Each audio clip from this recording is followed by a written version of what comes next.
10वीं कक्षा विद्यार्थियों को पहले मैं स्वागत करता हूं। आज एक 10वीं कक्षा की संबंधित एक गद्य पाठ को आज शुरू करेंगे। इस गद्य पाठ को शुरू करने से पहले आपको एक दया की संबंधित या करुणा की संबंधित एक दोहा को मैं बताना चाहता हूं। इस दोहा इस प्रकार है, दया धर्म का मूल है, पाप का मूल अभिमान होता है, दया न चांडिए जब लग गट में प्राण। इसका अर्थ क्या है? पहले इस दोहा के अर्थ के बारे में हम पहले समझने की कोशिश करेंगे। ಮಕ್ಕಳೇ, ಈ ಒಂದು ದೋಹದ ಅರ್ಥವನ್ನ ನಾವು ತಿಳ್ಕೊಳ್ಳೋದಕ್ಕೆ ಪ್ರಯತ್ನವನ್ನ ಮಾಡೋಣ। ಈ ದಯೆ ಅನ್ನುವಂಥದ್ದು ಏನು, ಕರುಣೆ ಅನ್ನುವಂಥದ್ದು ಏನು ಅನ್ನುವಂಥದ್ರ ಬಗ್ಗೆ। ದಯಾ ಧರ್ಮಕ ಮೂಲ, ದಯೆ ಅನ್ನುವಂಥದ್ದು ಧರ್ಮದ ಮೂಲ ಇದ್ದಂತೆ, ದಯಾ ಧರ್ಮಕ ಮೂಲ, ಈ ದಯೆ ಅನ್ನುವಂಥದ್ದು ಧರ್ಮದ ಮೂಲ। ಈ ದಯೆ ಅನ್ನುವಂಥದ್ದನ್ನ ನಾವು ಎಲ್ಲಿವರೆಗೆ ಬಿಡಬಾರ್ದು ಅನ್ನುವಂಥದ್ದನ್ನ ತುಳಸಿದಾಸರು ಹೇಳ್ತಿದ್ದಾರೆ, जब लग गट में प्राण। ಎಲ್ಲಿವರೆಗೆ ನಮ್ಮ ಶರೀರದಲ್ಲಿ, जब तक अपने शरीर में प्राण रहता है तब तक यहाँ दया को मत ही छोड़ना ही चाहिए। ಈ ದಯೆ ಅನ್ನುವಂಥದ್ದು ನಮ್ಮ ದೇಹದಲ್ಲಿ ಅಥವಾ ನಮ್ಮ ಶರೀರದಲ್ಲಿ ಆತ್ಮ ಇರ್ತದೆ, ಅಲ್ಲಿವರೆಗೆ ದಯೆಯನ್ನ ಬಿಡಬೇಡಿ ಅಂತ ಹೇಳಿದ್ದಾರೆ। अच्छा, इस दया की संबंधित या करुणा की संबंधित एक गद्य पाठ को आज शुरू करेंगे। गद्य पाठ का नाम है गिल्लू। गद्य पाठ का नाम है गिल्लू। पाठ 3 गिल्लू। इस गिल्लू पाठ को, गद्य पाठ को महादेवी वर्मा जी ने लिखा है। महादेवी वर्मा। बच्चों, यह गद्य पाठ को शुरू करने से पहले हम इस लेखिका का परिचय के बारे में हम जानकारी प्राप्त करेंगे। ಮೊದಲು ಈ ಗದ್ಯ ಪಾಠವನ್ನ ನಾವು ಕಲಿಯೋಕ್ಕಿಂತ ಮೊದಲು ಈ ಗದ್ಯ ಪಾಠವನ್ನ ಬರೆದಿರತಕ್ಕಂತ ಲೇಖಕಿಯ ಬಗ್ಗೆ ನಾವು ಪರಿಚಯನ ಮಾಡ್ಕೊಬೇಕಾಗ್ತದೆ। ಆ ಲೇಖಕಿಯ ಯಾವಾಗ ಜನಿಸಿದ್ರು, ಅವರ ಕೃತಿಗಳು ಯಾವ್ಯಾವುದು, ಮತ್ತು ಅವರನ್ನ ಯಾವ ರೀತಿಯಾಗಿ ಹಿಂದಿ ಸಾಹಿತ್ಯದಲ್ಲಿ ಅವರನ್ನು ಕರೆದ್ರು ಅನ್ನುವಂಥದ್ರ ಬಗ್ಗೆ ತಿಳ್ಕೊಳ್ಳೋ ಪ್ರಯತ್ನವನ್ನ ಮಾಡೋಣ। ಇಲ್ಲಿ ಮಹಾದೇವಿ ವರ್ಮರ ಒಂದು ಭಾವಚಿತ್ರ ಈ ರೀತಿಯಾಗಿ ಇದೆ, ಅದನ್ನ ನಾವು ತಿಳ್ಕೊಳ್ಳುವಂತ ಪ್ರಯತ್ನವನ್ನ ಮಾಡೋದಕ್ಕೆ ಹೋಗೋಣ ಅಂತಕ್ಕಂಥದ್ದು।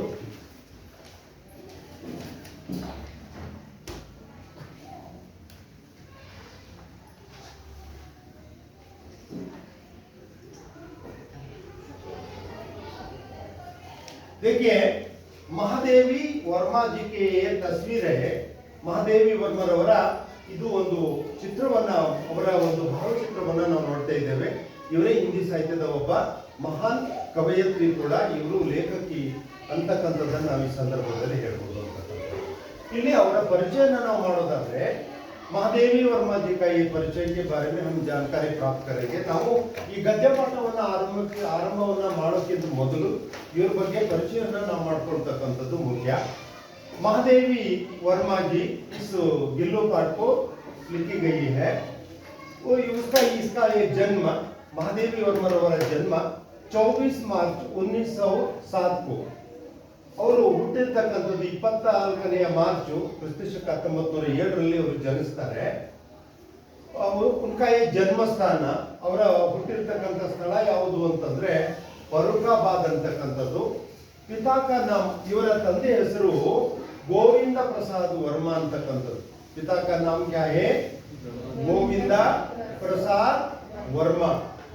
ಗೋವಿಂದ ಪ್ರಸಾದ್ ವರ್ಮಾ ಅನ್ನುವಂಥದ್ದು ಇವರ ತಂದೆ ಹೆಸರು। और माता का नाम, ತಾಯಿ ಹೆಸರು ಶ್ರೀಮತಿ ಹೇಮರಾಣಿ। ಇವರ ತಾಯಿ ಹೆಸರು ಹೇಮರಾಣಿ ಅಂತಕ್ಕಂಥದ್ದು ಆಗಿರ್ತದೆ। ಇವರ ಶಿಕ್ಷಣದ ಬಗ್ಗೆ, ಇವರ ಎಜುಕೇಶನ್ ಬಗ್ಗೆ ನಾವು ಆಲೋಚನೆಯನ್ನು ಮಾಡೋದಾದ್ರೆ, एमए तक संस्कृत में एमए की प्राप्त हुई है पदवी ಅವರು ಬರೆದಿರ್ತಕ್ಕಂಥದ್ದು ಅವರು ಸಂಸ್ಕೃತದಲ್ಲಿ ಮಾಸ್ಟರ್ ಆಫ್ ಆರ್ಟ್ಸ್ ಪದವಿಯನ್ನ ಕೂಡ ಅವರು ಪಡ್ಕೊಂಡಿದ್ದಾರೆ ಅನ್ನುವಂಥದ್ದು ಪ್ರಮುಖ ರಚನೆ ಇವರು ಬರೆದಕ್ಕಂಥ ಪ್ರಮುಖ ರಚನೆಗಳು ಯಾವ್ಯಾವುದು ಅನ್ನುವಂಥದ್ರ ಬಗ್ಗೆ ನಾವು ಹೇಳೋದಾದ್ರೆ ಯಾಮ ಸಂಧ್ಯಾ ಗೀತ ಇವರು ಬರೆದಿರ್ತಕ್ಕಂಥ ಪ್ರಮುಖ ರಚನೆಗಳ ಬಗ್ಗೆ ಹೇಳೋದಾದ್ರೆ ಸಂಧ್ಯಾ ಗೀತ दीपशिखा नीरज निहार अतीत के चलचित्र स्मृति की रेखाएं पथ की साथी मेरा परिवार श्रृंखला की कड़ियां आदि ಇವರನ್ನ ಈ ರೀತಿಯಾಗಿ ಅವರು ಪ್ರಮುಖವಾದಂತಹ ರಚನೆಯನ್ನ ಮಾಡಿದ್ದಾರೆ ಆಮೇಲೆ ಇವರನ್ನ ಹಿಂದಿ ಸಾಹಿತ್ಯ में आधुनिक मीरा भी नाम से कहा जाता है ಇವರನ್ನ ಹಿಂದಿ ಸಾಹಿತ್ಯದ ಆಧುನಿಕ ಮೀರಾ ಅಂತಲೂ ಕೂಡ ಕರೆದಿದ್ದಾರೆ ಮೀರಾ ಅವರ ಹೆಸರನ್ನ ನೀವು ಕೇಳಿದ್ರಲ್ವಾ ಶ್ರೀಕೃಷ್ಣನ ಪರಮ ಭಕ್ತಿ ಅಂತಕ್ಕಂಥವ್ರು ಇವರು ತಮ್ಮ ಕೃತಿಯಲ್ಲಿ ಏನ್ ಮಾಡ್ತಾರೆ ಕೇಳಿದ್ರೆ ಶ್ರೀರಾಮ ಕೃಷ್ಣನನ್ನ ತನ್ನ ಆರಾಧ್ಯ ದೈವನನ್ನ ತನ್ನ ಪತಿ ಅಂತೇಳಿ ಒಪ್ಕೊಳ್ತಾರೆ ಅಂತಕ್ಕಂಥದ್ದು ಏನೇ ಇರಲಿ ಇವರು ಬರೆದಿರ್ತಕ್ಕಂಥ ಕೃತಿ ಅಷ್ಟೊಂದು ಪ್ರಸಿದ್ಧವಾಗಿರ್ತಕ್ಕಂಥವು ಅಂತ ಒಂದು ಭಾಗ್ಯ ಸೌಭಾಗ್ಯ ನಮಗೆ ಈ ಒಂದು ಗಿಲ್ಲು ಅನ್ನುವಂಥ ಪಾಠ ಓದೋದಕ್ಕೆ ನಮ್ಗೆ ಅವಕಾಶ ಸಿಕ್ಕಿದೆ ಹಾಗಾಗಿ ಅದರ ಬಗ್ಗೆ ನಾವು ಪ್ರಯತ್ನವನ್ನ ಮಾಡೋಣ ಅಂತಕ್ಕಂಥದ್ದು ಪುಸ್ತಕವನ್ನ ತೆಗೆರಿ ಮಕ್ಕಳೇ ನಾವು ಈ ಒಂದು ಗಿಲ್ಲು ಪಾಠವನ್ನ ಆರಂಭವನ್ನ ಮಾಡೋಣ ಅಂತಕ್ಕಂಥದ್ದು इस गिल्लू पाठ के आरंभ करने से पहले लेखिका ने इस गिल्लू पाठ में लिखने का मुख्य उद्देश्य के बारे में हम चर्चा करेंगे ನಾವು ಈ ಗಿಲ್ಲು ಪಾಠವನ್ನ ಕಲಿಯುವುದಕ್ಕಿಂತ ಮೊದಲು ಈ ಗಿಲ್ಲು ಪಾಠದಲ್ಲಿ ಯಾವ ಉದ್ದೇಶವನ್ನು ಇಟ್ಕೊಂಡು ಅವರು ಈ ಒಂದು ಗಿಲ್ಲು ಪಾಠವನ್ನ ಬರೆದಿದ್ದಾರೆ ಅನ್ನುವಂಥದ್ದನ್ನ ಮೊದಲು ನಾವು ಏನ್ ಮಾಡ್ಕೋಬೇಕು ಅಂತಂದ್ರೆ ಅರ್ಥವನ್ನ ಮಾಡ್ಕೋಬೇಕಾಗ್ತದೆ ಮೊದಲೇದು इस गिल्लू पाठ को लिखने का प्रमुख उद्देश्य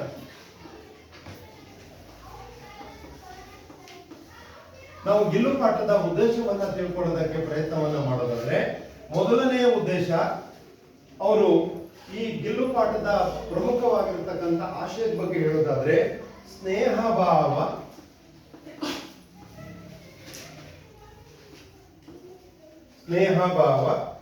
और प्राणी दया का और प्राणी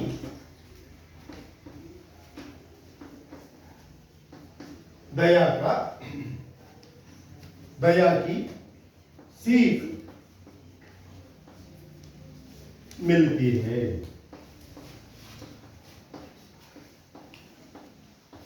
पहला उद्देश्य है और दूसरा उद्देश्य है या आशय है इस गिल्लू पाठ को लिखने का दूसरा आशय है पशु पक्षियों के स्वभाव पशु पक्षियों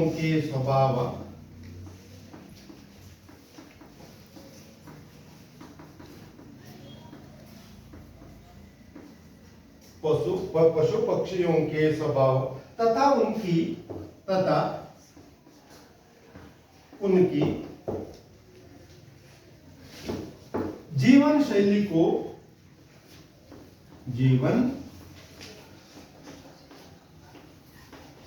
को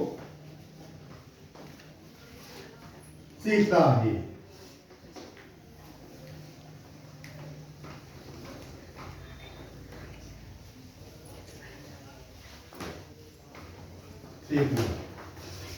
दूसरा प्रमुख आशय के बारे में हम चर्चा करेंगे और पशु पक्षियों पर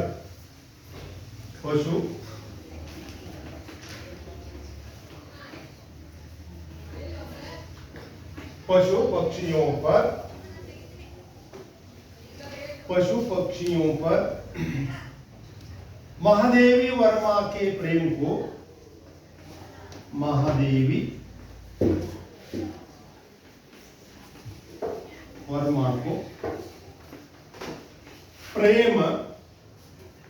प्रेम को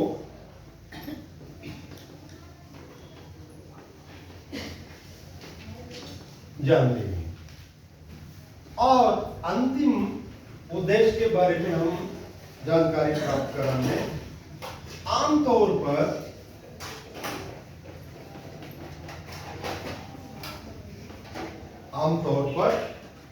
पशु पक्षियों की स्थिति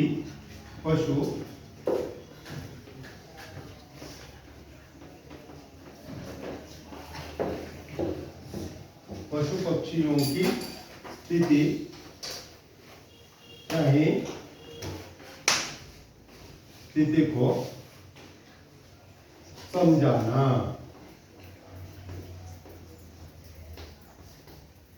यहाँ चार मुख्य उद्देश्य को उनके मन में रखकर यहाँ ಗಿಲ್ಲು ಪಾಠ को लिखा गया है। ಅವರು ಈ ನಾಲ್ಕು ಉದ್ದೇಶವನ್ನು ಇಟ್ಕೊಂಡು ಗಿಲ್ಲು ಪಾಠವನ್ನ ಬರೆದಿದ್ದಾರೆ ಅಥವಾ ಈ ಗಿಲ್ಲು ಪಾಠದ ಆಶಯದ ಬಗ್ಗೆ ಹೇಳ್ತಿದ್ದಾರೆ। ಏನಪ್ಪಾ ಅಂತಂದ್ರೆ ಸ್ನೇಹ ಭಾವ, ಪ್ರಾಣಿ ಪಕ್ಷಿಗಳಲ್ಲಿ ನಾವು ಮೊದಲಾಗಿ ಆ ಸ್ನೇಹ ಅಥವಾ ಪ್ರೀತಿ ಅಂತಕ್ಕಂಥ ಭಾವನೆ ಇರಬೇಕು ಅಂತ ಹೇಳ್ತಿದ್ದಾರೆ। ಪ್ರಾಣಿ ದಯಾ ಕಿ ಸೀಖ್ ಮಿಲ್ತಿ ಹೈ, ಪ್ರಾಣಿಗಳ ಮೇಲೆ इस गिल्लू पाठ को हम सीखने से सभी पशु पक्षियों की क्या है दया की भावना सीख मिलती है। ನಾವು ಪಶು ಪಕ್ಷಿಗಳ ಬಗ್ಗೆ ದಯೆ ಅಥವಾ ಕರುಣೆ ಅಂತಕ್ಕಂಥದ್ದನ್ನ ನಾವು ಏನ್ ಮಾಡ್ತೇವೆ ಕೇಳಿದ್ರೆ ಈ ಪಾಠದಿಂದ ತಿಳ್ಕೊಳ್ತೇವೆ। गिल्लू पाठ को सीखने का यहाँ प्रमुख उद्देश्य है इस क्या है सभी पशु पक्षियों में ಎಲ್ಲಾ ಪ್ರಾಣಿ ಪಕ್ಷಿಗಳಲ್ಲಿ ನಾವು ಏನಪ್ಪಾ ಅಂತಂದ್ರೆ ದಯಾ ಕರ್ತೋತಾ ಹೇ ಕರುಣೆ, ಕರುಣೆ ಅಂತಕ್ಕಂಥದ್ದನ್ನ ನಾವು ತಿಳ್ಕೊಳ್ಳುವ ಪ್ರಯತ್ನವನ್ನ ಮಾಡ್ತೀವಿ ಅಂತ ಮಹಾದೇವಿ ವರ್ಮರವರು ಈ ಪಾಠದಲ್ಲಿ ಹೇಳ್ತಿದ್ದಾರೆ। ಈ ನಾವು ಪಾಠವನ್ನ ಆರಂಭ ಮಾಡಿದ್ರೆ ಗೊತ್ತಾಗ್ತದೆ। ಪಶು ಪಕ್ಷಿಯೋಗೆ ಸ್ವಭಾವ ಅಂದ್ರೆ ಈ ಪಶು ಪಕ್ಷಿಗಳು ನಾವು ಏನ್ ಮಾಡ್ತೇವೆ ಅಂತಂದ್ರೆ ಆ ಪಶು ಪಕ್ಷಿಗಳಿಗೆ ಪ್ರಾಣಿಗಳೇ ಮಾತಾಡೋದಕ್ಕೆ ಬರಲ್ಲ ಅಂತ ಹೇಳ್ತೇವೆ, ಆದ್ರೆ ಆ ಪಶು ಪಕ್ಷಿಗಳಲ್ಲಿ ಭಾವನೆಗಳಿವೆ, ಬಟ್ ಮಾತಾಡೋದಕ್ಕೆ ಬರ್ದಿದ್ರು ಸಹ ಅವು ಮನುಷ್ಯನಂತೆ ವರ್ತಿಸ್ತವೆ, ಭಾವಿಸ್ತವೆ ಅಥವಾ ನಮ್ಮನ್ನ ಕಂಡು ಆದರದಿಂದ ಅವು ತಮ್ಮ ಭಾವನೆಗಳನ್ನು ವ್ಯಕ್ತ ಮಾಡ್ತವೆ। महादेवी वर्मा ने अपने गिल्लू पाठ में यह विचार को संपूर्ण रूप से वर्णन किया है और तथा उनकी जीवन शैली को सिखाना ಅಂದ್ರೆ ಅವರ ಜೀವನದ ಶೈಲಿ ರೀತಿಯನ್ನ ಏನ್ ಮಾಡ್ತೇವೆ ಕೇಳಿದ್ರೆ ನಾವು ತಿಳ್ಕೊಳ್ತೇವೆ। ಇದು ಎರಡನೆಯ ಒಂದು ಉದ್ದೇಶವನ್ನು ಇಟ್ಕೊಂಡು ಆಶಯವನ್ನು ಇಟ್ಕೊಂಡು ಬಂದಿದ್ದಾರೆ। ಪಶು ಪಕ್ಷಿಯೋं पर महादेवी वर्मा का प्रेम जानते हैं ಅಂದ್ರೆ ಪಶು ಪಕ್ಷಿಗಳಲ್ಲಿ ಮಹಾದೇವಿ ವರ್ಮರವರ ಪ್ರೀತಿಯನ್ನು ನಾವು ತಿಳ್ಕೊಳ್ತೇವೆ। ಅಂದ್ರೆ ಮನುಷ್ಯನನ್ನ ಪ್ರೀತಿಸ್ತಾನೆ, ಮನುಷ್ಯನು ತನ್ನ ಪರಿವಾರವನ್ನ ಪ್ರೀತಿಸ್ತಾನೆ, ಮಕ್ಕಳನ್ನ ಪ್ರೀತಿಸ್ತಾನೆ, ಬಟ್ ಏನಾಗಿದೆ ಕೇಳಿದ್ರೆ ಪ್ರಾಣಿಗಳನ್ನ ಪ್ರೀತಿಸುವುದು ಬಹಳ ಕಡಿಮೆ। ಅಂತದ್ದನ್ನ ನಾವು ಈ ಒಂದು ಪಾಠದಲ್ಲಿ ತಿಳ್ಕೊಳ್ಳುವ ಪ್ರಯತ್ನವನ್ನ ಮಾಡ್ತೇವೆ। ಆಮತೌರ್ ಪರ್ ಹೆಚ್ಚಾಗಿ ಪಶು ಪಕ್ಷಿयों की स्थिति को समझाना, ಆ ಪಶು ಪಕ್ಷಿಗಳ ಬಗ್ಗೆ ನಾವು ತಿಳ್ಕೊಳ್ಳುವ ಪ್ರಯತ್ನವನ್ನ ಮಾಡ್ತೇವೆ। ಯಾಕೆಂತಂದ್ರೆ ನಮ್ಮ ಪರಿಸರದಲ್ಲಿ ಸಾಕಷ್ಟು ಇಂಥ ಪ್ರಾಣಿ ಪಕ್ಷಿಗಳನ್ನ ನೋಡ್ತೇವೆ, ಆದ್ರೆ ಅವುಗಳನ್ನ ಪ್ರೀತಿಸಬೇಕು, ನಮ್ಮಂತೆ ಅವುಗಳಿಗೂ ಸಹ ಬದುಕುವಂತ ಹಕ್ಕಿದೆ ಅಂತಕ್ಕಂಥದ್ದನ್ನ ನಾವು ತಕ್ಷಣ ಏನ್ ಮಾಡ್ತೇವೆ ಕೆಲಸ ಮಾಡಿದ್ದೇವೆ। ಈಗ ಇದನ್ನ ನಾವು ತಿಳ್ಕೊಂಡ आवाज इस उद्देश्य के बारे में और सीखने के बाद हम क्या है इस महादेवी वर्मा जी लिखित कहा गिल्लू पाठ के बारे में सीखने को कोशिश करेंगे। अच्छा बच्चों, यहाँ पृष्ठ खोलिए, पृष्ठ संख्या 13 13ನೇ ಪುಟವನ್ನ ತೆಗೆರಿ। ಅಲ್ಲಿ ಮಹಾದೇವಿ ವರ್ಮರವರು ತಮ್ಮ ಗಿಲ್ಲು ಪಾಠದಲ್ಲಿ ತುಂಬಾ ಸೊಗಸಾದಂತ ವಿಚಾರಗಳನ್ನ ಹೇಳಿದ್ದಾರೆ ಅಂತಕ್ಕಂಥದ್ದು।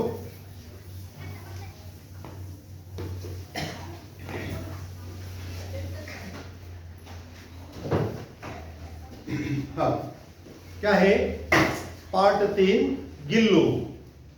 इस पाठ को महादेवी वर्मा जी ने लिखी गई है। इस कथा को इस प्रकार शुरू करती है। ಈ ಕಥೆಯನ್ನ ಈ ಪ್ರಕಾರವಾಗಿ ಪ್ರಾರಂಭವನ್ನ ಮಾಡ್ತಾರೆ।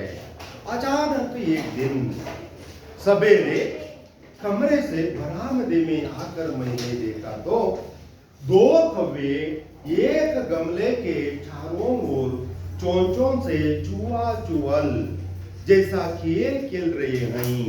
यहाँ काक बिशुंडी भी विचित्र पक्षी है, एक साथ समादरिता, अनादरिता, अति सम्मानिता, अति अवमानिता।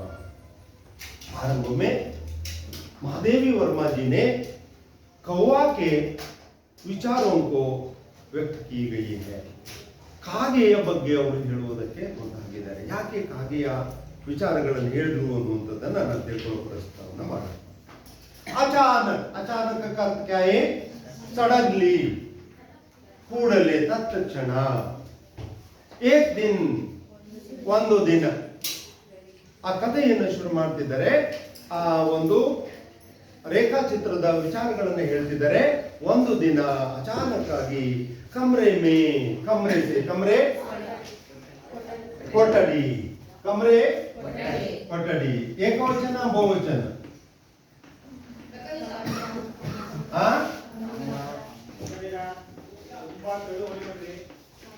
ಏಕವಚನ ಕಮ್ರ, ಬಹುವಚನ ಕಮ್ರೆ. ಕಮ್ರ ಕೊಠಡಿ, ಕಮ್ರೆ ಕೊಠಡಿಗಳು. ಅಲ್ಲಿ ಅಚಾನಕ್ ಆಕಸ್ಮಿಕವಾಗಿ ಏಕ್ ದಿನ್ ಒಂದು ದಿನ ಸಬೇರೆ ಕಮ್ರೆ ಮೇ ಬರಾಮದೆ ಮೇ ಕಮ್ರೆ ಕೆ ಬರಾಮದೆ, ಬರಾಮದ ಪಡಸಾಲೆ ಅಂತ ಕರೀತಿರಲ್ವಾ, ಅಲ್ಲಿ ವರಂಡ ಅಂತ ಕರೀತಿರಲ್ಲ, ಅಲ್ಲಿ ಬರಾಮದೆ ಮೇ ಆಕರ್ ಮೈನೆ ದೇಕ ಮಹಾದೇವಿ ವರ್ಮನೆ ಏಕ್ ದಿನ್ ಬರಾಮದೆ ಮೇ ಆಕರ್ ಸುಬಹ ಆಕರ್ ದೇಕ. ಅವರು ಏನ್ ಮಾಡಿದ್ರು ಕೇಳಿದ್ರೆ, ಬೆಳಗ್ಗೆ ಎದ್ದ ತಕ್ಷಣ ಆ ವರಂಡದಲ್ಲಿ ನೋಡ್ತಾ ಇದ್ದಾರೆ. ಹೊರಗಡೆ ಬಂದ್ರು, ಆ ವರಂಡದಲ್ಲಿ ನೋಡಿದ್ರು ದೋ ಕವ್ವೇನೆ, ಕವ್ವ ಹಾ ಏಕವಚನ, ಕವ್ವ ಬಹುವಚನ ಕವ್ವೆ, ಕವ್ವ ಕಾಗೆ, ಕವ್ವೆ ಕಾಗೆಗಳು. ಅಲ್ಲಿ ದೋ ಕವ್ವೇನೆ ಎರಡು ಕಾಗೆಗಳು ಏನ್ ಮಾಡ್ತಿದ್ವು ಅಂತಂದ್ರೆ, ಏಕ ಗಮಲೆಗೆ, ಗಮಲ ಹೂವಿನ ಕುಂಡ, ಒಂದು ಹೂವಿನ ಕುಂಡ ಇತ್ತು. ಅಲ್ಲಿ ಏನಪ್ಪಾ ಅಂತಂದ್ರೆ, ಹೀಗೆ ಹೂವಿನ ಕುಂಡ ಇತ್ತು, ಹೀಗೆ ಇಲ್ಲಿ ಹೂವಿನ ಕುಂಡ ಇತ್ತು. ಆ ಹೂವಿನ ಕುಂಡದಲ್ಲಿ ಏನಾಗಿದೆ ಕೇಳಿದ್ರೆ, ಆ ಚಾರೋ ತರ ಗಮಲೆಗೆ ಚಾರೋ ಓರ ನಾಲ್ಕು ಕಡೆಗೆ, ಹೀಗೆ ಈ ರೀತಿಯಾಗಿ ನಾಲ್ಕು ಕಡೆಗೆ ಆ ಕಾಗೆಗಳು ಏನ್ ಮಾಡ್ತಿದ್ವು ಅಂತಂದ್ರೆ,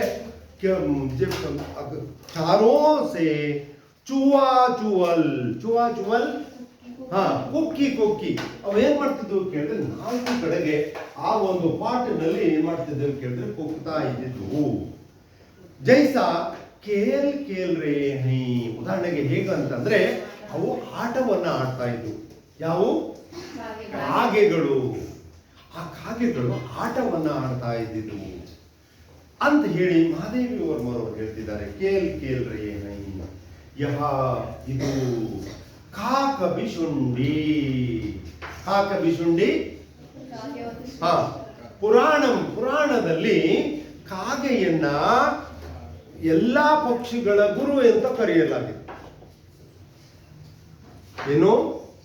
ಕಾಗೆಯನ್ನ ಎಲ್ಲಾ ಪಕ್ಷಿಗಳ ಗುರು, ಅದಕ್ಕೆ ಕಾಕ ಬಿಶುಂಡಿ ಅಂತ ಕರೆದು. ಯಾರು? ಪುರಾಣಗಳಲ್ಲಿ ಕರೆದಿರ್ತಕ್ಕಂಥ ಕಾಗೆಯನ್ನ ಎಲ್ಲಾ ಪಕ್ಷಿಗಳ ಗುರು ಅಂದ್ರೆ ಶ್ರೇಷ್ಠವಾದಂತ ಪಕ್ಷಿ ಅಂತ ಕರೆದಿದ್ದಾರೆ. ಆಯ್ತಾ? ಹಾ ಯಹ ವಿಚಿತ್ರ ಪಕ್ಷಿ ಹೇ, ಇದು ಒಂದು ತರ ಎಲ್ಲಾ ಪಕ್ಷಿಗಳಿಗಂತೆ ಇದು, ಈ ಪಕ್ಷಿ ಎಲ್ಲಾ ಪಕ್ಷಿಗಳಂತೆ ಈ ಪಕ್ಷಿಯು ಒಂದಲ್ಲ, ಇದು ಒಂಥರ ವಿಭಿನ್ನವಾದಂತ ಪಕ್ಷಿ, ಇದು ಒಂದು ವಿಚಿತ್ರವಾದಂತ ಪಕ್ಷಿ. ಯಹ ವಿಲಕ್ಷಣ ಪಕ್ಷಿ ಹೇ, ಇದು ಒಂದು ವಿಲಕ್ಷಣವಾದಂತ ವಿಚಿತ್ರವಾದಂತ ಒಂದು ಪಕ್ಷಿ ಇದಾಗಿದೆ ಅಂತ ಹೇಳ್ತಾರೆ. ಯಾವುದು? ಕಾಗೆ. कौवा को पक्षी में विचित्र पक्षी कहा गया है महादेवी वर्मा जी। क्यों कहा गया है? ಯಾಕೆ ಇದನ್ನ ವಿಚಿತ್ರವಾದಂತ ಪಕ್ಷಿ ಅಂತ ಕರೆದ್ರು ಅಂತಂದ್ರೆ, ಇಲ್ಲಿ ಹೇಳ್ತಿದ್ದಾರೆ ಏಕ್ ಸಾಥ್ ಸಮಾಧಾನಿತ. ಇದನ್ನ ಕಾಗೆ ಅನ್ನುವಂಥದ್ದು ಒಂದು ಸಮಾಧಾನವನ್ನ ತರತಕ್ಕಂಥದ್ದಾಗಿದೆ. ಆರ್ ಅನಾದರಿತ, ಅದನ್ನ ತಿರಸ್ಕರಿಸ್ತಕ್ಕಂಥದ್ದು ಈ ಕಾಗೆಯನ್ನ. ಎಲ್ಲಾ ಪಕ್ಷಿಗಳನ್ನ ಸಮಾಧಾನ ಪಡಿಸ್ತಕ್ಕಂಥ ಪಕ್ಷಿ ಅಂತ ಕರೆಯಲ್ಲ, ಅದನ್ನ ತಿರಸ್ಕಾರವನ್ನ ಮಾಡ್ತಕ್ಕಂಥ ಪಕ್ಷಿ ಅಂತ ಕರೆಯಲ್ಲ. ಅತಿ ಸಮ್ಮಾನಿತ, ಅತಿ ಸಮ್ಮಾನಿತ, ಅತ್ಯಂತ ಗೌರವದಿಂದ ಕಾಣ್ತಕ್ಕಂಥ ಪಕ್ಷಿ ಅಂತಂದ್ರೆ ಕಾಗೆ ಅಂತ ಕರೀತಿದ್ದಾರೆ. ಅತಿ ಅವಮಾನಿತ, ಅವಮಾನಿತ, ಅಯ್ಯೋ ಕೆಟ್ಟೋಯ್ತು, ಕಾಗೆ ಶಬ್ದ ಕೇಳ್ತು ಅಂತ ಆದ್ರೆ ಮುಗಿದೋಯ್ತು, ಮುಂದಾಗ್ತಕ್ಕಂತ ಒಳ್ಳೆ ಕೆಲಸಗಳೆಲ್ಲ ಕೆಟ್ಟವು ಅನ್ನುವಂಥ ಭಾವನೆಗಳು ಏನಾಗಿದೆ ಕೇಳಿದ್ರೆ ಈ ಪುರಾಣಗಳಲ್ಲಿ ಇದನ್ನ ನಾವು ಕಂಡುಕೊಂಡಿದ್ದೇವೆ ಅನ್ನುವಂಥದ್ದನ್ನ ಮಹಾದೇವಿ ವರ್ಗದವರು ಹೇಳ್ತಿದ್ದಾರೆ. ಅರ್ಥ ಆಯ್ತಲ್ವಾ? ಮುಂದೇನು ಹೇಳ್ತಿದ್ದಾರೆ? ಹಮಾರೆ बेचारे पुरके न गरुड़ के रूप में आ सकते हैं, न मयूर के न हंस के.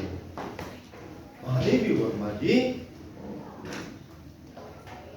यहाँ कौवा को या ಕವ್ವೆ ಕೋ ಈ ಕಾಗೆಯನ್ನ ಹೀಗೆ ಹೇಳ್ತಿದ್ದಾರೆ. ಏನಪ್ಪಾ ಅಂತಂದ್ರೆ ಹಮಾರೆ ನಮ್ಮ, ಬೇಚಾರೆ ಗರೀಬ್, ಬೇಚಾರ का अर्थ होता है गरीब, ನಮ್ಮ ಪೂರ್ವಜರು, ಬಡವಾದಂತ ಪೂರ್ವಜರು, ಪುರ್ಕೆನೆ ಪೂರ್ವಜರು ನ ಗರುಡ್ಕೆ ರೂಪ ಮೇ, ಗರುಡ ಹದ್ದಿನ ರೂಪದಲ್ಲಿ ಇದನ್ನ ವರ್ಣಿಸಿಲ್ಲ. ನ ರೂಪ ಮೇ ಆಸಕ್ತೆ ಹೈ, ಅದು ಬರ್ತದೆ ಅಂತ ಹೇಳಿ ಒಪ್ಕೊಂಡಿಲ್ಲ. ನ ಮಯೂರ್ಕೆ, ಮಯೂರ ನವಿಲು, ಹೀಗೆ ಮೋರ್ಕೆ ರೂಪ ಮೇ, ಇದನ್ನ ನವಿಲಿನ ರೂಪದಲ್ಲಿ ಬರ್ತದೆ ಅಂತ ಒಪ್ಕೊಂಡಿಲ್ಲ. ನ ಹಂಸಕೆ, ಹಂಸ ಪಕ್ಷಿಯ ತರದಲ್ಲಿ ಬರ್ತದೆ ಅಂತ ಒಪ್ಕೊಂಡಿಲ್ಲ. ಇದನ್ನ ವಿಶೇಷವಾದಂತ ಪಕ್ಷಿ ಅಂತ ಹೇಳಿ ಕರೆದಿದ್ದಾರೆ ಅಂತ ಹೇಳ್ತಿದ್ದಾರೆ. ಆಯ್ತಾ? ಉನ್ನೆ ಅವರು ಯಾರು? ಹಮಾರೆ ಪೂರ್ವಜೋನೆ, ನಮ್ಮ ಪೂರ್ವಜರು ಏನ್ ಹೇಳ್ತಿದ್ದಾರೆ? ಪಿತರ ಪಕ್ಷ ಮೇ, ನಮ್ಮ ಪೂರ್ವಜರು ಪಿತೃ ಪಕ್ಷದಲ್ಲಿ ಏನ್ ಮಾಡ್ತಾರೆ? ಹಮ್ನೆ ಕುಚ್ ಪಾನೆ ಕೆ ಲಿಯೆ ಖಾಕ್ ಬನ್ಕರಿ ಅವತರಣಿತ್ ಹೋನಾ ಪಡ್ತಾ ಹೇ. ಆದರೆ ಹಕ್ಕಿಗಳ ರೂಪದಲ್ಲಿ ಅಥವಾ ಹಕ್ಕಿಯ ಜೀವದ ರೂಪದಲ್ಲಿ ನಮ್ಮ ಪೂರ್ವಜರು ನಮ್ಮ ಹತ್ರ ಬರ್ತಾರೆ ಅನ್ನುವಂಥದ್ದು ನಾವು ಪಿತೃಪಕ್ಷದಲ್ಲಿ ನಾವೇನ್ ಮಾಡ್ತೀವಿ ಕೇಳಿದ್ರೆ ನಂಬಿಕೆಯನ್ನ ಇಟ್ಕೊಂಡಿದ್ದೇವೆ. ಅಂದ್ರೆ ಕಾಗೆಯ ರೂಪದಲ್ಲಿ ಅವರ ಆತ್ಮ ಬರ್ತದೆ ಅಂತಕ್ಕಂಥದ್ದನ್ನ ನಾವು ಏನ್ ಮಾಡಿದ್ದೇವೆ ಕೇಳಿದ್ರೆ ನಂಬ್ಕೊಂಡಿದ್ದೇವೆ. ಹಾಗಾಗಿ ಏನ್ ಮಾಡ್ತೇವೆ ಕೇಳಿದ್ರೆ ಕಾಗೆಗೆ ನಾವು ಕೆಲವು ಪದಾರ್ಥಗಳನ್ನ ಮಾಡಿ ತಿನ್ನಿಸ್ತೇವೆ ಅಂತ ಹೇಳ್ತಿದ್ದಾರೆ. ಅವ್ರು ಏನ್ ಹೇಳ್ತಿದ್ದಾರೆ ನೋಡಿ, ಇತನಾ ಹಿ ನಹಿ, ಇಷ್ಟೇ ಅಲ್ಲ, हमारे दूरस्थ प्रियजनों की आने की, अपने आने की मधुर संदेश इसके कर्कश स्वर में ही आना पड़ता है. ನಮ್ಮನೆಗೆ ಯಾರಾದರೂ ದೂರದ ಸಂಬಂಧಿಗಳು, ರಿಶ್ತೆದಾರರು ಬರ್ತಾರೆ ಅಂತ ಆದ್ರೆ, ಕಾಗೆ ಕೂಗ್ತು ಅಂತ ಆದ್ರೆ ನಾವು ತತ್ಕ್ಷಣ ಏನ್ ಮಾಡ್ತೇವೆ? ಬಹುಶಃ ನಮ್ಮನೆಗೆ ಯಾರು ಅತಿಥಿಗಳು ಬರ್ತಾರೆ ಅನ್ನುವಂಥದ್ದು. ಅಂದ್ರೆ ಶುಭ ವಿಚಾರ ಕೋ ಹಮ್ ಸಮಜ್ ಸಕ್ತೆ ನಹೀ. ನಾವು ಶುಭದ ಸಂಕೇತ ಅಂತ ಹೇಳಿ ಆ ಕಾಗೆಯ ಕೂಗನ್ನ ನಾವೇನ್ ಮಾಡ್ತೇವೆ ಕೇಳಿದ್ರೆ ನಾವು ಒಪ್ಕೊಳ್ತೇವೆ. ಅಂದ್ರೆ ಶುಭದ ಸಂಕೇತ ಅನ್ನುವಂಥದ್ದನ್ನು ಕೂಡ ಕಾಗೆಯ ರೂಪದಲ್ಲಿ ನಾವು ಒಪ್ಕೊಳ್ತೇವೆ. ಆಯ್ತಾ? ಮುಂದೆ ಹೇಳ್ತಿದ್ದಾರೆ, ದೂಸರಿ ಇನ್ನೊಂದು ಕಡೆಗೆ ಕಾಗೆ ಕೂಗಿದ್ರೆ ನಮ್ಮನೆಗೆ ಅತಿಥಿಗಳು ಬರ್ತಾರೆ ಅನ್ನುವಂಥದ್ದನ್ನು ನಾವು ಒಪ್ಕೊಳ್ತೇವೆ. ಇನ್ನೊಂದು ಕಡೆಗೆ ಏನ್ ಹೇಳ್ತಿದ್ದಾರೆ ಕೇಳಿದ್ರೆ, ದೂಸರಿ ಓರ್ ಹಮ್ ಕೌವೆ, ಈ ಕಾಗೆ ಅನ್ನುವಂಥದ್ದು ಕಾವ್ ಕಾವ್ ಕರ್ನೇಕೋ, ಇನ್ನೊಂದು ಕಡೆಗೆ ಕಾಗೆ ಕಾವ್ ಕಾವ್ ಅನ್ನುವಂಥ ಶಬ್ದವನ್ನ ಕೂಗಿದ್ರೆ ಕರ್ನೆಸೆ ಅವಮಾನಿತ್ಕೆ ಅರ್ಥ ಮೇ ಪ್ರಯುಕ್ತ ಕರ್ತೆ ಹೈ. ಕಾಗೆ ಕೂಗ್ತು ಅಂತಂದ್ರೆ ಅಯ್ಯೋ ಕೆಟ್ಟೋಯ್ತು, ಆಗ್ತಕ್ಕಂತ ಶುಭ ಕೆಲಸಗಳೆಲ್ಲ ಕೆಟ್ಟೋಗ್ತವೆ ಅನ್ನುವಂಥದ್ದು ಸಹ ನಾವೇನ್ ಮಾಡ್ತೇವೆ ಕೇಳಿದ್ರೆ ಅರ್ಥೈಸ್ಕೊಳ್ತೇವೆ. ಹೀಗೆ ಕಾಗೆಯನ್ನ ನಾವು ಶುಭದ ಸಂಕೇತ ಅಂತ ಒಪ್ಕೊಳ್ತೇವೆ, ಕೆಟ್ಟ ಸಂಕೇತ ಅಂತ ಒಪ್ಕೊಳ್ತೇವೆ, ಒಳ್ಳೆದು ಅಂತ ಒಪ್ಕೊಳ್ತೇವೆ. ಹೀಗೆ ಅದನ್ನ ತಿರಸ್ಕಾರ, ಅಯ್ಯೋ ಕಾಗೆ ಕೂತು ಕೆಟ್ಟೋಯ್ತು ಅಂತ ಹೇಳಿ ಕೂಡ ನಾವು ಹೇಳ್ತೇವೆ. ಹೀಗೆ ಕಾಗೆ ಅನ್ನುವಂಥದ್ದು, ಈ ಕಾಗೆಯ ವಿಚಾರಗಳನ್ನ ಅವರು ಈ ರೀತಿಯಾಗಿ ಹೇಳೋದಕ್ಕೆ ಮುಂದಾದರು. ಮುಂದೆ ಹೇಳ್ತಿದ್ದಾರೆ, ಕಾಗೆಯ ಬಗ್ಗೆ ಹೇಳ್ತಾ ಹೇಳ್ತಿದ್ದಾರೆ, ಮೇರೆ ಕಾಕ ಪುರಾಣಕ್ಕೆ ವಿವೇಚನ್ ಮೇ, ಈ ಕಾಗೆಯ ಒಂದು ವಿಚಾರದಲ್ಲಿ, कौवा के पुराण के विचार में विवेचन अचानक बाधा पड़ी. ಈ ಒಂದು ಕಾಗೆ ಅನ್ನುವಂಥದ್ದು ಒಂದು ತೊಂದರೆಯನ್ನ ನಮಗೆ ಕೊಡ್ತು. ಯಾಕೆಂತಂದ್ರೆ ಈ ಕೌವ ನಮಗೆ ಬೆಳಗ್ಗೆ ಎದ್ದ ನಂತರದಲ್ಲಿ ಇದು ನಮಗೆ ತೊಂದರೆಯನ್ನ ಕೊಡ್ತು ಅಂತ ಹೇಳ್ತಿದ್ದಾರೆ ಮಹಾದೇವಿ ವರ್ಮಾಜಿ. ಕ್ಯೂಂಕಿ ಗಮ್ಲೆಕೆ, ಅದು ಆ ಒಂದು ಗಮ್ಲ, ಈ ಪಾಟ್ ಏನಿದೆಯಲ್ಲ ಆ ಪಾಟು ಮತ್ತು ದಿವಾರ್ ಕಿ ಸಂಧಿ ಮೇ, ದಿವಾರ್ ಗೋಡೆಯ ಸಂಧಿ ಮೂಲೆಯಲ್ಲಿ ಆ ಗೋಡೆ ಮತ್ತು ಆ ಪಾಟಿನ ಸಂಧಿಯಲ್ಲಿ ಏನಾಯ್ತು ಕೇಳಿದ್ರೆ ಸಂಧಿ ಮೇ ಚಿಪೆ ಅಂದ್ರೆ ಒಂದು ಚಿಪ್ನ ಬಚ್ಕೊಂಡಿತ್ತು. ಒಂದು ಸಣ್ಣದಾಗಿರ್ತಕ್ಕಂಥ ಜೀವ ಬಚ್ಕೊಂಡಿತ್ತು. ಚಿಪ್ ಏಕ್ ಛೋಟೆ ಜೀವಕ್ಕೆ ಮೇರೆ ದೃಷ್ಟಿ ಆಪಡಿ. ನನ್ನ ದೃಷ್ಟಿ ಅನ್ನುವಂಥದ್ದು ಸಣ್ಣದಾಗಿರುವಂತ ಜೀವ, ಚಿಕ್ಕದಾಗಿರುವಂತ ಜೀವದ ಕಡೆಗೆ ನನ್ನ ದೃಷ್ಟಿ ಏನಾಯ್ತು ಕೇಳಿದ್ರೆ ಬಿತ್ತು. ಮಹಾದೇವಿ ವರ್ಮಾ ಸುಬಹ ಉಠ್ಕರ್ ಯಹ ಛೋಟಾ ಜೀವ ಕೋ ದೇಖ. ಅದು ಸಣ್ಣ ಜೀವವನ್ನ ನೋಡಿದ್ರು. ನೋಡಿದವಾಗ ಆ ಕಡೆಗೆ ಅವರ ಗಮನ ಹೋಯಿತು. और निकट जाकर देखा. निकट पास, हत्तीर. निकट का समानार्थक शब्द है पास, ಹತ್ತಿರ. ಮಹಾದೇವಿ ವರ್ಮಾಜಿನೇ ನಿಕಟ ಅದರ ಹತ್ತಿರ ಹೋಗಿ ಏನ್ ಮಾಡಿದ್ರು ಕೇಳಿದ್ರೆ ನೋಡಿದ್ರು. ನೋಡಿದ ಅವಾಗ ಏನಾಯ್ತು, ಅವ್ರ ನಿಕಟ ಜಾಕರ್ ದೇಖ ಗಿಲಹರಿ ಕಾ ಛೋಟಾಸ ಬಚ್ಚ. ಗಿಲಹರಿ ಅಳಿಲಿನ ಚೋಟಾಸ ಚಿಕ್ಕದಾಗಿರ್ತಕ್ಕಂಥ ಈ ಬಚ್ಚ, ಸಣ್ಣದಾಗಿರುವಂತ ಮರಿ ಏನಾಗಿದೆ ಕೇಳಿದ್ರೆ ಜೋ ಸಂಭವತ ಬಹುಶಃ ಗೋನ್ಸಲೆ ಮೇ ಗಿರ್ ಪಡಾ ಹೇ. ಗೋನ್ಸಲ ಗೂಡು. ಬಹುಶಃ ಮಹಾದೇವಿ ವರ್ಮರವರು ಯೋಚನೆ ಏನ್ ಮಾಡ್ತಿದ್ದಾರೆ, ಇದು ಏನಪ್ಪಾ ಅಂತಂದ್ರೆ ಗೂಡಿನಿಂದ ಕೆಳಗಡೆಗೆ ಬಿದ್ದಿರಬಹುದು. ಸಂಭವತ ಯದ್ಯಪಿ ಬಹುಶಃ ಇದು ಗೂಡಿನಿಂದ ಕೆಳಗಡೆಗೆ ಬಿದ್ದಿರಬಹುದು. ಯಾಕೆ ಅಂತಂದ್ರೆ ಈ ರೀತಿಯಾಗಿ ಬಿದ್ದಿದೆ ಅಂತ ಆದ್ರೆ ಇದನ್ನ ಯಾಕೋ ಬಿದ್ದಿದೆ ಅನ್ನುವಂಥ ಗಿರ್ಪಡಾಯಿ ಅದು ಸುಲಭ ಆಹಾರ ಹೋಗಿದೆ. ಈ ಎಲ್ಲ ಕಾಗೆಗಳೇನ್ ಮಾಡಿದ್ವು ಕೇಳಿದ್ರೆ ದೋಪವೇನೆ ಇದನ್ನು ಸುಲಭವಾಗಿರ್ತಕ್ಕಂಥ ಫುಡ್ ಆಹಾರದ ರೂಪದಲ್ಲಿ ತಿನ್ಬೋದು ಅನ್ನುವಂತ ಆಲೋಚನೆ ಇಟ್ಕೊಂಡು ಈ ಚಾರೋತರಂಸೆ ಗುಂಬೆಯತೆ ಈ 4 ಕಡೆಗೆ ಏನ್ ಮಾಡ್ತಿದ್ವು ಕೇಳಿದ್ರೆ ಇದ್ರು. ಈ ಒಂದು ಅಳಿಲಿನ ಮರಿಯನ್ನ ತಿನ್ನೋದಕ್ಕೆ ಕಾಗೆ ಏನ್ ಮಾಡ್ತಿದ್ವು ಕೇಳಿದ್ರೆ ಈ ರೀತಿಯಾಗಿ ಪ್ರಯತ್ನವನ್ನ ಮಾಡ್ತಾ ಇತ್ತು ಅನ್ನುವಂಥದ್ರ ಬಗ್ಗೆ. ಅಚ್ಚಾ अब तक यहाँ गिल्लू की पाठ की संबंधित विचार के बारे में हम चर्चा किए गए हैं और गिल्लू पाठ की संबंधित और व्याकरण के संबंधित विचार है और चर्चा करेंगे. क्या है चीजें देखिए,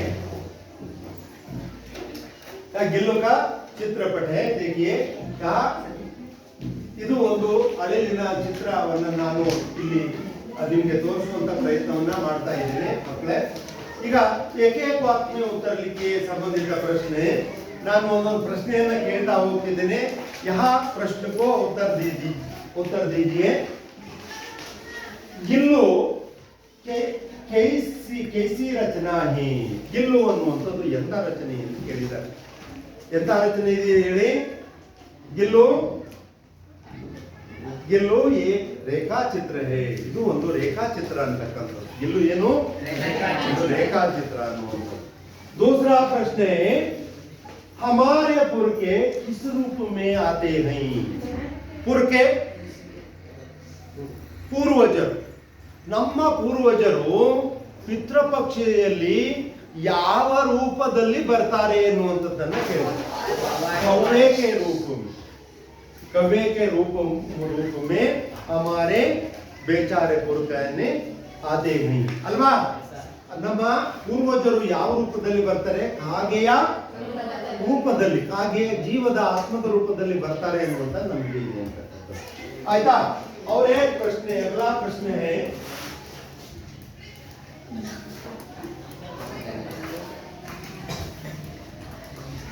क्या है. हाँ, पितर पक्ष में कौन सा पक्षी हमारे पितर रूप में आते हैं. पितृ पक्षದಲ್ಲಿ ನಮ್ಮ हमारे पितर के रूप में आते हैं. पितृ पक्षದಲ್ಲಿ ಯಾವ ಪಕ್ಷಿಯನ್ನ ನಾವು ಸ್ವಾಗತವನ್ನ ಮಾಡ್ತೇವೆ. ಕವ್ವಾಕು ನಾವು ಅದನ್ನ ಸ್ವಾಗತವನ್ನ ಮಾಡ್ತೇವೆ. ಕಾಗೆಯನ್ನ ಏನ್ ಮಾಡ್ತೇವೆ ಕೇಳಿದ್ರೆ ಅದನ್ನ ಆನಂದದಿಂದ ಕಾಣ್ತೇವೆ. ಯಾಕಂತಂದ್ರೆ ನಮ್ಮ ಪೂರ್ವಜರಿಗಾಗಿ ಸ್ವಾದಿಷ್ಟವಾಗಿರ್ತಕ್ಕಂಥ ಆಹಾರವನ್ನ ಮಾಡ್ಬಿಟ್ಟು ನಾವೇನ್ ಮಾಡ್ತೇವೆ ಬೇಕಾದ್ರೆ ಅದಕ್ಕೆ ತಿನ್ನಿಸ್ತೇವೆ ಅಂತಕ್ಕಂಥದ್ದು. और एक प्रश्न है लेखिका ने ಕಾಕಬಿಸುಂಡಿ ಕಿಸೆ ಕಹಾ ಗಯಾ ಹೈ. ಲೇಖಿಕಾ ಅವರು ಕಾಕಬಿಸುಂಡಿ ಅಂತ ಯಾವ ಪಕ್ಷಿಗೆ ಕರೆದಿದ್ದಾರೆ.